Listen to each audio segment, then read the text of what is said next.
radikalisme. Ini yang sekarang sedang tren dan semakin hari akan semakin luar biasa. Sekuler itu paham untuk mengabaikan agama. Agama tidak penting, agama masalah individu, tak perlu campur tangan negara dan campur tangan pemerintah. Ini yang sudah dilakukan di negara-negara sana. Lainlah paham sekuler liberalisme, yaitu kebebasan absolut. Masalah individu tidak boleh dibatasi. Kemudian lahir pluralisme teologi, sehingga banyak tokoh-tokoh kita yang sudah masuk ke sini menyatakan semua agama benar, semua agama sama, semua manusia nanti masuk surga. Jadi surga itu rumah besar, yang sana ada kamar-kamarnya. Ini kamarnya orang Islam, kamarnya orang Hindu, kamarnya orang Kristen, tapi semuanya di surga. Itu pluralisme teologi. Padahal pluralis itu mestinya dalam hal sosiologi, bukan teologi. Teologi itu masalah agama, masalah ketuhanan. Contohnya Bhinneka Tunggal Ika. Kita ini plural, berbagai macam suku, berbagai macam bahasa, kebiasaan, tetapi tunggal ika. Di 12 game menjadi pluralisme teologi. Padahal ini di barat sudah membuat pusing orang barat dengan selektor itu. Mereka pusing, mereka limbung dengan maraknya bebas memiliki senjata api, bebas seks, krisek, prostitusi, aborsi, homo, lesbi, kawin sesama jenis, senang korban dan korporasi. Mereka sudah membuat barang-barang boleh cetak sendiri. Nah ini mereka kepengen mengekor. Gak boleh dilama-lama kita. Biasa itu yang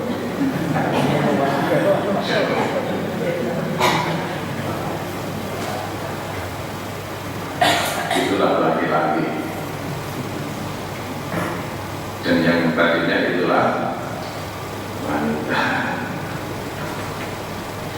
Paham sekuleris, liberal, pluralis, radikal ini terus diekspor kemana saja, terutama ke negara-negara Islam dengan kedok HAM dan demokrasi. Padahal hanya untuk menghancurkan negara-negara Islam termasuk Indonesia yang dijadikan sasaran utama. Baca tulisan tentang agenda Israel Raya. Indonesia bukan negara agama dan bukan negara sekuler. Pernyataan ini salah, jangan sampai kita termakan. Kita sering mendengar kita bukan negara agama, tapi juga bukan sekuler. Salah. Yang benar, Indonesia adalah negara beragama dan bukan negara sekuler. Yang tidak beragama tidak boleh menjadi warga negara Indonesia. Bisa ditangkap dan dipenjara. Kasus Permati di Jogja. Jadi Pak Anton dulu ketika jadi komandan di Jogja, Pak Permati yang paranormal itu ditangkap dan dihukum 6 bulan goro-goro ceramah di UGM di depan khalayak kampus. Ceramah menyatakan saya adalah orang yang tidak beragama, terang-terangan. Ditangkap dan dipenjara karena ada Pancasila. Pancasila itu meletakkan agama, yaitu Tuhan Yang Maha Esa, di atas segala-galanya di Indonesia. Kalau tidak ada Pancasila, tidak bisa untuk menangkap Pak Mati. Karena syariat Islam kan tidak ikut bicara di dalam menentukan hukum positif di Indonesia. Semua kegiatan berbangsa, bernegara, dan masyarakat harus menjunjung tinggi petunjuk Tuhan dan tidak boleh bertentangan dengan ajaran agama. Yang jelas Bapak Ibu, kita ditakdirkan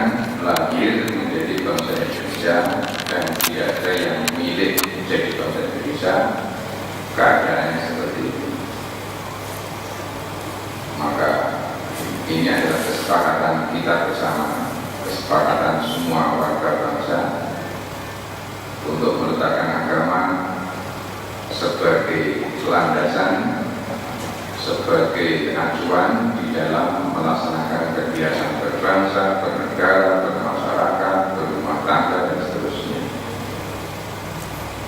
Alhamdulillah. Ini Israel terus merajalela menanggapi anak-anak kecil tentang ISIS, Islamic State of Iraq and Syria. ISIS adalah lanjutan strategi Yahudi, Israel, dan Amerika Serikat untuk menghancurkan Islam dari dalam. Bermula dari seorang bernama Abdullah bin Sabah, seorang Yahudi yang pura-pura masuk Islam pada masa Khalifah Ali bin Abi Thalib. Kemudian membentuk aliran memuji dan mengkultuskan Ali, bahwasanya Ali yang berhak menjadi khalifah setelah Rasulullah SAW wafat. Setelah Ali bin Abi Thalib wafat, aliran tersebut berkembang pesat menjadi aliran Syiah sampai sekarang ini. Jadi menurut Syiah, sahabat Abu Bakar, Umar, Utsman, Ibu Aisyah itu kafir, itu neraka, karena dia merampas hak khalifah yang mestinya Ali, wong Ali di sini saudara sepupu. Sedangkan sahabat Abu Bakar, Umar, dan Utsman kan orang lain. Ini dihembuskan pertama kali oleh Abdullah bin Sabah. Ini orang Yahudi. Abdullah bin Sabah orang Yahudi, mereka bersekongkol dengan orang Romawi. Jadi dulu Islam berkembang di zaman Nabi, ke timur bisa menaklukkan negara Babilonia, kemudian ke barat negara Romawi sampai ke Andalusia. Iran itu dulu namanya Babilonia, ditaklukkan oleh dakwah Islam, kemudian ke barat sampai Romawi, Eropa. Nah, persekongkolan antara orang-orang Babilonia dengan orang Romawi ini, mereka sekongkol untuk menanamkan dendam khusumat kepada khilafah Islamiyah, khulafah Rasyidin. Akhirnya bersekongkol membentuk paham-paham seperti ini dan mengutus utusannya untuk membunuh Umar bin Khattab, dibunuh ketika waktu sholat subuh. Sampai hari ini paham ini berkembang, dan di Indonesia juga luar biasa perkembangannya.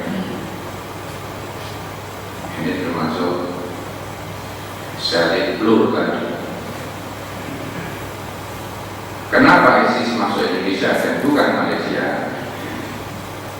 Ini terbongkar agenda Yahudi pimpinan William Cohen, pernah menjadi Menteri Luar Negeri Amerika Serikat dengan 8 agendanya dalam dokumen rahasia, bahwa Asia pada tahun 2025 target mereka adalah Indonesia, negara muslim terbesar dunia, harus dihancurkan dengan soft power, bahkan akan menghancurkan Ka'bah dan pemindahan makam Nabi Sallallahu Alaihi Wasallam. Akhir-akhir ini juga sudah mulai terkuat rencana ini, dan berkali-kali makam Rasulullah itu diupayakan untuk dicuri dengan menggali gua di bawah tanah, tapi selalu gagal, selalu konangan. Ini kejahatan Israel yang luar biasa. Mereka membunuh anak kecil, ibu-ibu, karena mereka ingin memutus sejarah. Penerus-penerus itu nanti sudah dihabisi. Era reformasi kemarin menjadi pintu masuk leluasa pengaruh Yahudi ke Indonesia dengan memanfaatkan HAM, demokrasi dan kebebasan. Jadi kemarin ketika reformasi tahun 98, pengaruh pemerintah masuk dengan luas, dengan sebebas-bebasnya. Maka tanda-tandanya adalah separatis Papua yang semakin menguat, menuntut untuk merdeka. Kemudian demoralisasi sistematik, penghancuran moral anak bangsa kita di negeri ini. Kemudian dihembuskan gaya hidup hedonis dan hubud dunia, cinta dunia, gaya hidup konsumtif, cinta dunia, maraknya minuman keras, perjudian, narkoba, porno aksi, pornografi, sekularisasi, liberalisme dan radikalisme, pluralisme, gender, demokrasi, demokratisasi dan sebagainya. Ini adalah senjata mereka untuk menghancurkan Indonesia dengan soft power tadi. Tidak dibom fisik, tapi yang dibom adalah mentalnya, moralnya. Dicerai dengan hedonisme, konsumtif, cinta dunia. Kemudian media-media besar di Indonesia hampir semuanya berpihak kepada mereka. Menurut Pak Anton, ada apa? Ini misteri yang harus dibongkar. Ini persoalan kita.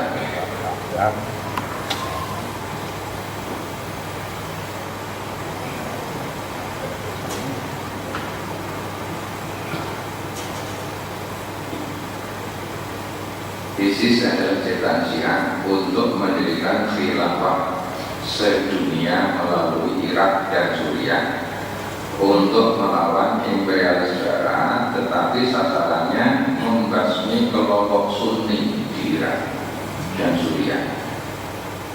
Jadi ISIS, Syiah dengan Yahudi itu dua sisi mata uang. Syiah dan Israel itu dua sisi mata uang. Kita musuhan, tetapi itu teman.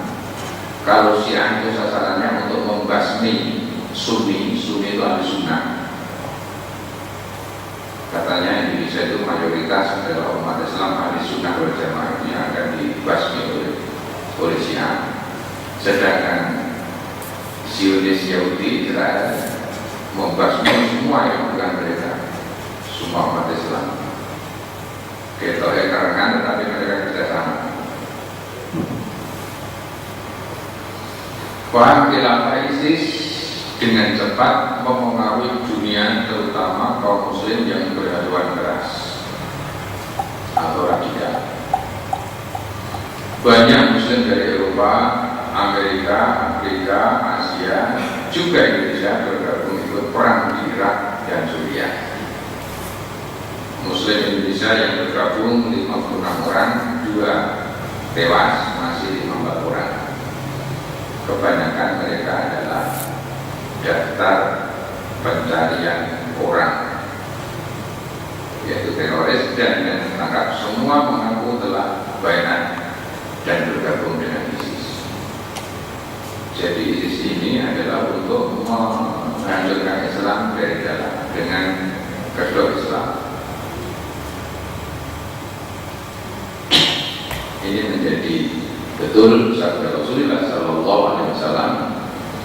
An Abdullah bin Amr qala Rasulullah sallallahu alaihi wasallam. Hadisnya panjang. Kemudian wa inna bani Israila tafarraqat ala tintaini wa sab'ina millatan wa tastariku ummati ala talatin wa sab'ina millatan kulluhum finnar illa millatan wahidatan. Qalu wa man hiya ya Rasulullah? Qala ma ana alaihi wa ashabi. Abu Dawud, Tirmidzi, Hakim, Baihaqi dan yang lainnya meriwayatkan hadis ini. Dari Abdullah bin Amr bin As berkata, Rasulullah Shallallahu Alaihi Wasallam bersabda, wa inna lan satamane Bani Israil tafarraqat pecah belah ala tintaini wa sabina ing atase 72 golongan. Bani Israel itu terpecah-pecah menjadi 72 golongan millah. Wa tastariku ummati lan umatku berpecah-pecah terpecah belah ala talatin wa sab'ina millatan menjadi 73 golongan. Kullu finnar semuanya masuk neraka illa millatan wahidan kecuali satu. Qalu para sahabat bertanya, wa man hiya ya Rasulullah? Siapa ya Rasulullah satu yang masuk surga itu? Qala Rasulullah bersabda, ma ana alaihi wa ashabi, yaitu yang setia mengikuti tuntunanku dan juga mengikuti sahabat-sahabatku. Kemudian diistilahkan menjadi ahli sunnah. Ahli sunnah itu sunnah Rasul, wal jamaah itu jamaah sahabat ini. Maka ada istilah wal jamaah, para sahabat. Maka perpecahan ini semakin hari semakin marak. Maka tugas kita berusaha keras agar kita termasuk satu ini. Dan semua umat Islam mengaku bahwa dirinya adalah satu yang selamat ini. Ya tidak apa-apa kalau mau mengaku. Masalahnya diakui atau tidak, ini aja masalah. Indonesia itu negara besar luar biasa. Indonesia kalau dijunjung diangkat, itu nanti akan menutup beberapa negara ini. Inggris, Prancis, Jerman, Polandia, Spanyol tertutup kita oleh Indonesia. Ini besarnya Indonesia dalam skala yang sama. Penduduknya 250 juta, purunya 18.000, masih ribuan pulau Pak yang belum berpenghuni dan belum ada namanya di Indonesia. Maka menjadi incaran negara lain dengan berbagai macam suku bangsa, ada kebiasaan dengan 6 agama, sehingga untuk memanage Indonesia memang tidak mudah. Coba semuanya dan berpisah-pisah. Bandingkan dengan Jerman, dengan Prancis.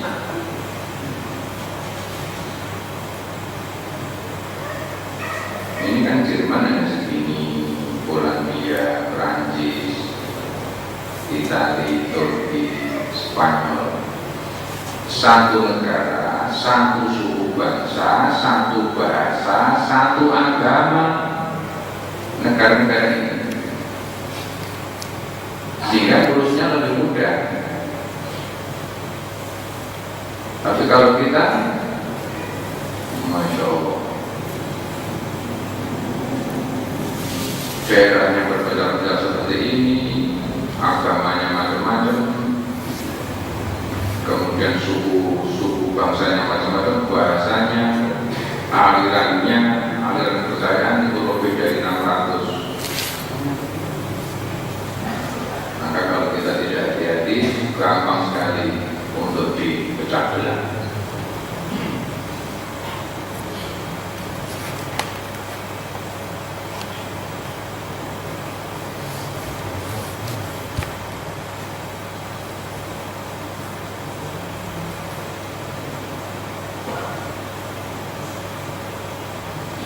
Dua belas hal untuk menghancurkan NKRI.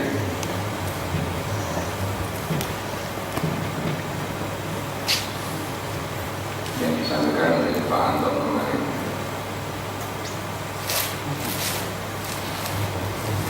Nanti kita hubungkan dengan pengajian kita atas Jatuh Nafas memperbaiki hati. Terbongkar agenda Yahudi pimpinan William Bond, mantan Menteri Luar Negeri Amerika Serikat. Ada 8 agenda Israel Raya dalam dokumen rahasia berjudul Asia pada tahun 2025. Target utama Indonesia, negara Muslim terbesar dunia, harus dihancurkan dengan soft power. Kemudian masukkan Ka'bah dan pindahkan makam Nabi. Nah, target ISIS juga itu akan masukkan Ka'bah. Sekarang sudah terembus tentang pemindahan makam Nabi.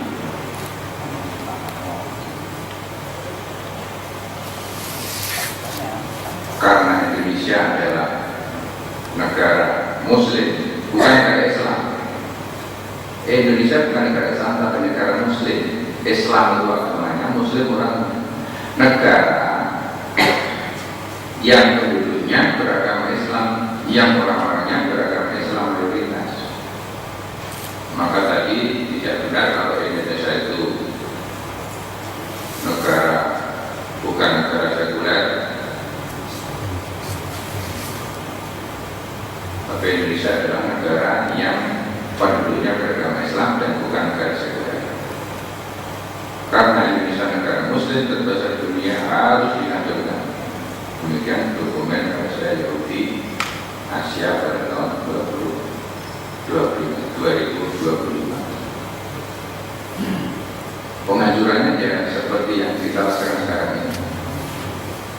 Maraknya kemaksiatan, maraknya kebrutalan, dan sebagainya. Maka caranya menghancurkan adalah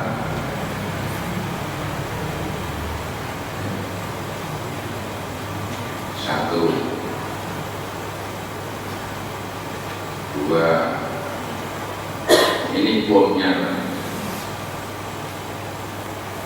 rudalnya untuk menghancurkan Indonesia dengan 12 bom ini.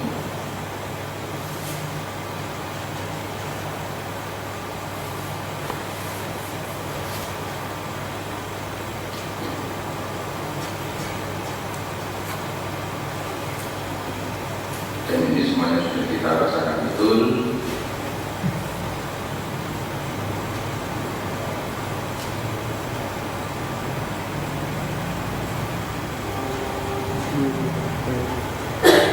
Ini senjatanya untuk menghancurkan Indonesia. Salah satu contoh misalnya konsumtif hedonisme cinta dunia. Kemarin kita contohkan dengan 3F itu: fun, food, and fashion. Makanan, kemudian hiburan, dan pakaian. Itu sebarang luar biasa. Merajalela di mana-mana. Sehingga membuat masyarakat menjadi konsumtif.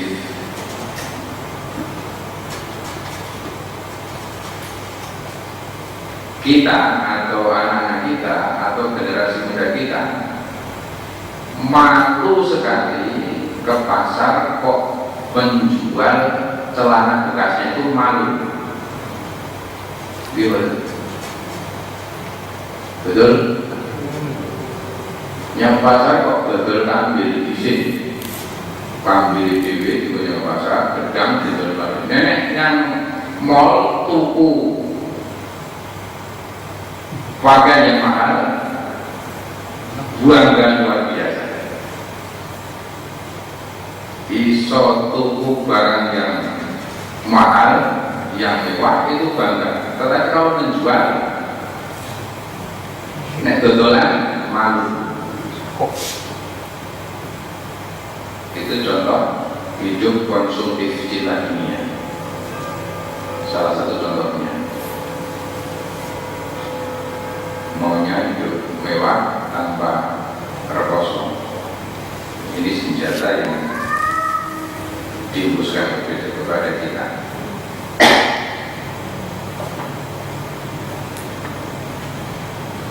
Kemudian multi radikalisme ini sekarang juga sudah berhembus, dihembuskan sejak dulu, sehingga nanti biar Islam itu penampilannya tampil dengan sangar, dengan kejam, yaitu seperti ISIS membelai orang-orang itu, sehingga nanti orang-orang akan tidak simpati kepada Islam. Multi radikalisme ini kalau kita keras, yang munculnya gerakan-gerakan sweeping dan sebagainya itu, kemudian yang agak halus, masing-masing bangga dengan kehebatan mazhabnya, bangga dengan kehebatan kelompok pengajiannya, bangga dengan kehebatan organisasinya. Ini diciptakan oleh mereka. Kadang-kadang yang bersangkutan tidak sadar.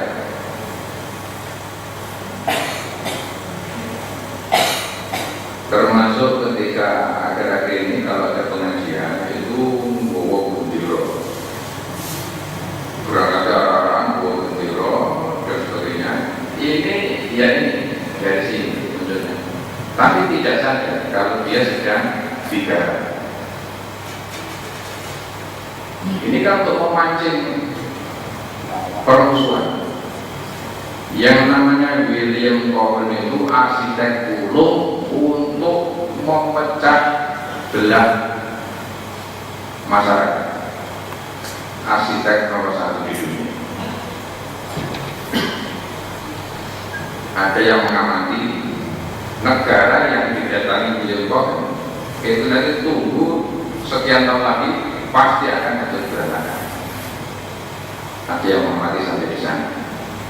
Untuk dipecah belah, untuk diadu domba, sehingga masing-masing organisasi Islam bangga dengan kehebatannya, kehebatan kelompoknya, sampai bahwa khilafiyah diperuncing. Itu tidak kebetulan. Dan kalau kita tidak waspada dan tidak pada ilmunya, kita akan terjebak ke sana. Mereka ingin menciptakan perpecahan sesama keluarga, sesama organisasi, satu partai dan seterusnya. Dan itu sudah bisa kita saksikan. Kemarin malam ketika pengesahan RUU Pilkada luar biasa. Padahal masalahnya bukan pada undang-undangnya atau peraturannya, masalahnya adalah kepada moral manusianya, akhlak manusianya, iman manusianya. Entah nanti pilkada langsung atau tidak langsung, tergantung manusianya orangnya.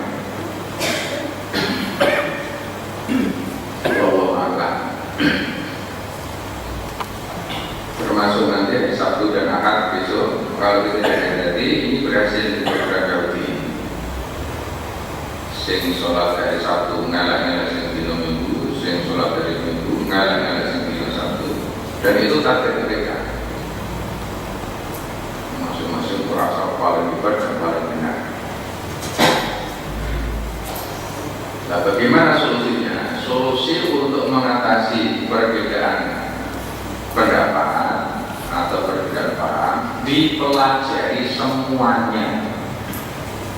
Dalil-dalilnya dipelajari kabeh, ayat-ayatnya, hadis-hadisnya, kemudian pendapat-pendapat ulama berikutnya disinau kabeh. Ketika sudah paham, nah baru untuk menentukan pilihan dikerjakan dengan ikhlas, istiqomah dan titik, orang usah tidak madani.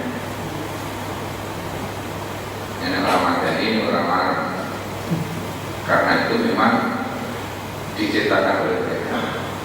Masing-masing kelompok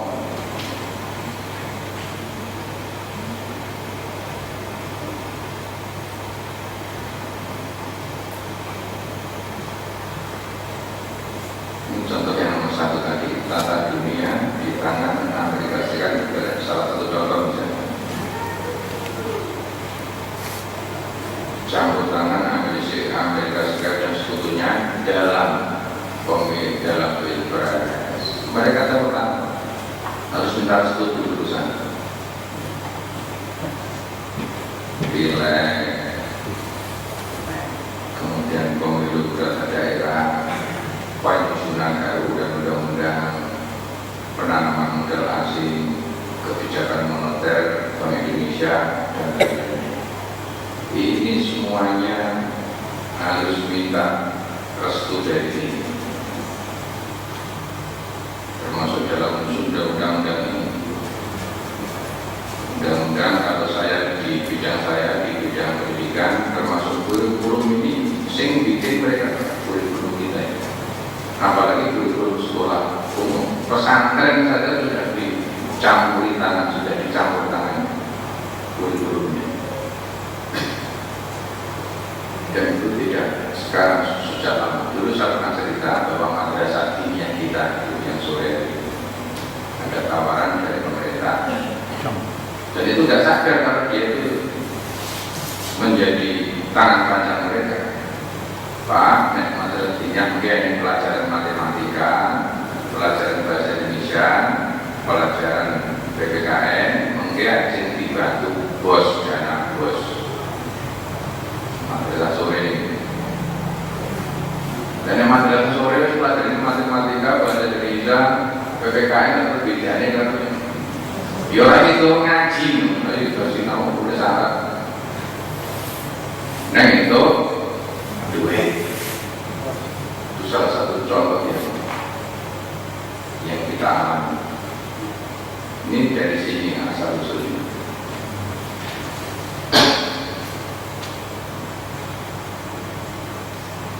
Kemudian hubungannya dengan kajian tazkiyatun nafs dan tauhid kita setiap malam Sabtu ini apa?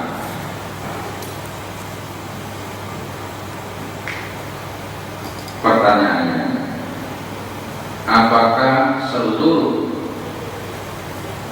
kegiatan ini berbahaya? Ancaman Yahudi, ancaman Amerika, munculnya ISIS itu bahaya tidak? Bahaya betul. Ini jauh hadis yang panjang ini jawabnya. Hadis yang dijelaskan oleh Syekh Utsaimin. Di dunia ini tidak ada yang berbahaya. Yang berbahaya di dunia ini adalah ma asobaka min kasanatin faminallah wa ma asobaka min sayyi'atin famin nafsi wa arsalnaka lin-nasi rasula wa kafa billahi syahida. Ini jawabannya surat An-Nisa ayat 79. Masamu barang apa wae asoba kang umomo kamarasiro min hasanatin kang rupa kebejian faminallahi iku kabeh sangka Allah subhanahu wa ta'ala wa ma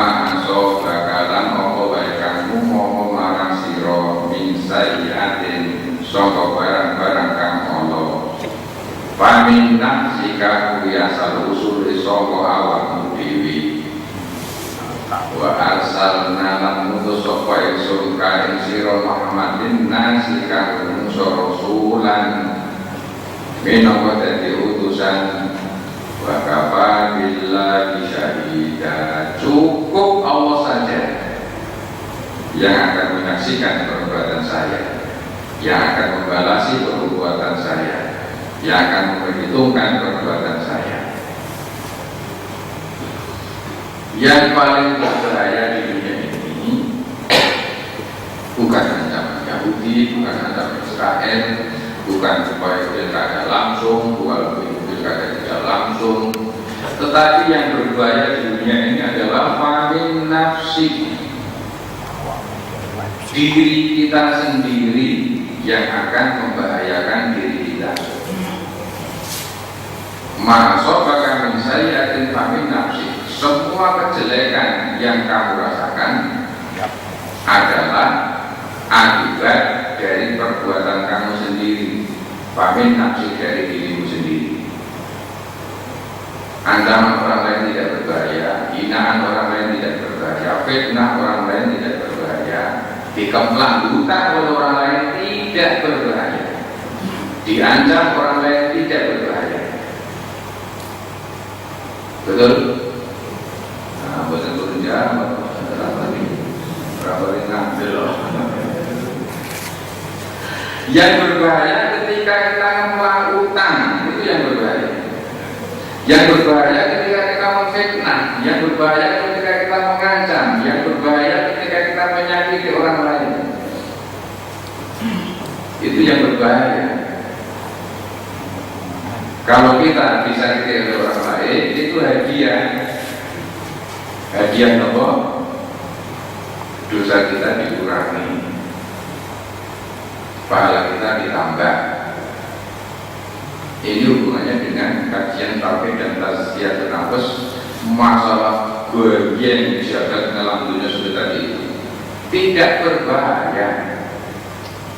Yang berbahaya kalau sholat kita telat, kalau kita pusing memikirkan ancaman Israel. Kenapa Israel kita pusing memikirkannya? Bos kita mau ke sana mau melawan, ya, sama dengan bunuh diri. Dan terus apa kita dengan dia Pak? Jangan tidak, kita harus berbuat.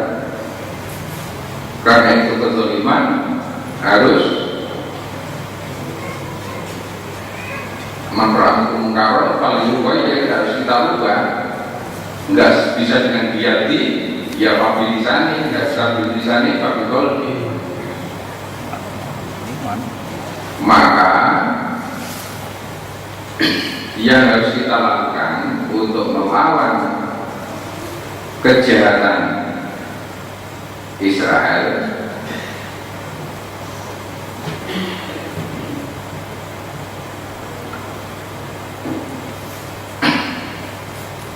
harus berbuat kita. Tinggal diam, nanti kita kena ayat 113 ayat surat 11. Ini yang kita lakukan. Jangan dibeli ini jihad kita. Nah, dia melakukannya Palestina melu perang lebih luas. Yang bisa kita lakukan ini, kita boikot ini. Tapi kalau kita masih mengkonsumsi ini, ulangi ya kok membantu mereka. Kurang guna dengan seperti ini.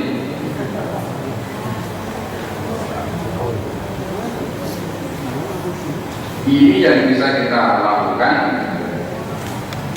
dengan langkah yang nyata-nyata kita berbuat. Orang untuk reanyel yang bantu dana terus turunan iuran dikirim yang Israel untuk membantu kesehatan mereka.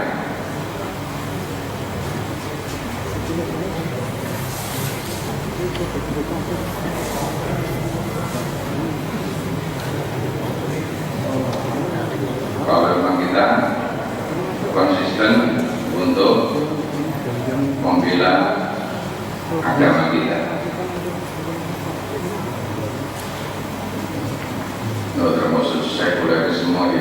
komunisme, kapitalisme, liberalisme, sosial ini juga produk mereka, senjata mereka untuk menghancurkan negara Islam, terutama Indonesia, karena Indonesia merupakan negara potensi Islamnya yang luar biasa di dunia ini.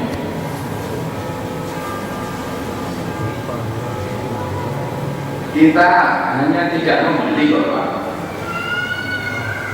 hanya tidak membeli. Tapi kalau kita membeli, nanti kita terkena surat 11 ayat nomor 113.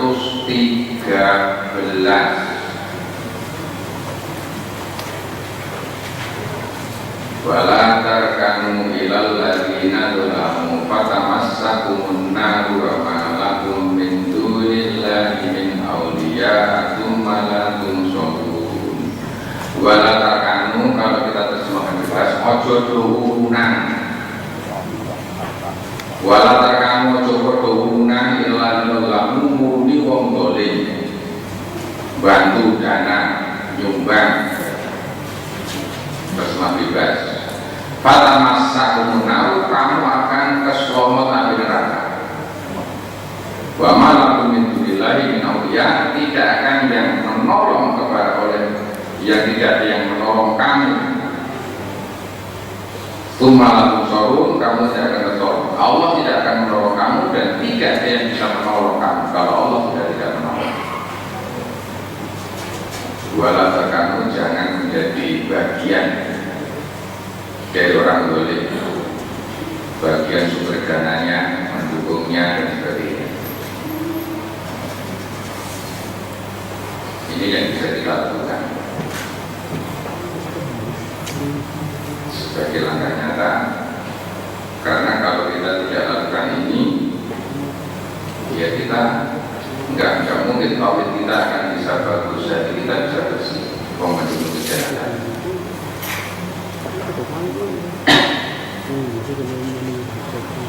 Kemarin saya sampaikan ada orang Yahudi yang nginep di hotel. Nginep di hotel pada masa musim dingin yang luar biasa. Kemudian Yahudi ini mau keluar, mau belanja di luar, minta tolong dengan petugas hotel untuk memanggilkan taksi. Dipanggil taksi yang pertama datang ke hotel. Kemudian Yahudi, jangan yang ini mas, saya nggak mau yang ini, panggilkan yang lain. Taksi yang kedua, kok yang ini? Yang ketiga, yang ini saya juga nggak mau. Yang keempat, yang kelima, yang keenam, 7, 8, 9 juga mau semuanya. Baru yang ke-10 Yahudi mau naik taksi yang ke-10. Ketika ditanya, kenapa Anda tidak mau naik yang nomor 1 sampai yang 9 tapi yang 10 kamu mau? Jawabnya apa? Saya tidak tahu pemilik taksi yang nomor 1 sampai yang 9. Saya tidak tahu pemiliknya siapa. Tapi yang nomor 10 saya tahu betul. Itu milik orang Yahudi. Artinya mereka hitungannya luar biasa. Jangan sampai uangnya menurut nyelepet. Ini kedua orang Yahudi. Ini dari awal dia pihak. Nanti buku bedil disumbang terus. Jangan sampai dia membaikkan produk Islam luar biasa. Setia kawannya luar biasa. Ruhama ubainahu, mereka santun terhadap teman-temannya, asyik jauh, lainnya kepada kita mereka luar biasa kejamnya, sesamanya mereka setia luar biasa. Betulnya kan Muhammadur Rasulullah walladzina amanu asyidda wal kufari rahmah bainahum, kepada orang kafir dia jelas tegas, kepada sama muslim dia kasih sayang. Yang mereka orang Yahudi, pada itu ayatnya milik kita. Masya Allah. Jadi Bapak Ibu, tidak ada yang berbahaya di dunia ini. Yang berbahaya adalah apabila kita tidak bisa memperbaiki iman, memperbaiki amal soleh. Masalah dunia ini, agama ini, Islam ini milik Allah, Bapak Ibu. Jangan pusingkan agama Islam ini. milik Allah, Allah yang menjaga. Kalau kita disuruh berdakwah, disuruh jihad, itu ada kita punya amal soleh. Titik. Bagaimana jadinya dunia ini, Islam jadinya bagaimana? Sudah ada di Lauhul Mahfuz sebelum Allah menyatakan segala sesuatu. Urusan kita adalah beribadah, berbuat mukhlishan lillahi ta'ala. Kalau kita berjuang adalah untuk Allah, bukan untuk golongan, bukan untuk partai. Kalau kita ngaji, tujuannya adalah ini perintah Allah, bukan harus dibuat bebas. Kancane kemarin, hanya lah kalau kita waktu dulu ke mosok orang ini kok dibantah, dan ini benar sopo Ustadz Ekonom, Ustadz bukan seperti itu. Ngaji bukan untuk berdebat, untuk memperbaiki diri, untuk memperbaiki ibadah kita kepada Allah, untuk takwa bukan di Allah. Itulah mukhlisin ala bukti. Tapi kalau hanya untuk kepentingan sesaat, maka tidak akan ada jalan keluar. Demikian begitu, waktu sudah habis sedikit. Terima kasih, mohon maaf. Sekali lagi bagi yang berminat untuk mengulangi kajian ini nanti bisa membuka YouTube, dan mudah-mudahan ke depan bisa kita sempurnakan perlengkapannya.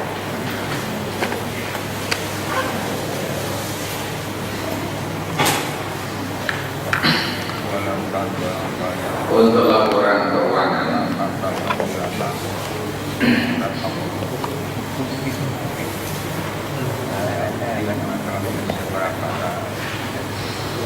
tanggal 19 Februari uang masuk 300.000, pengeluaran 223.000 untuk membeli snack, gas, teh dan sebagainya.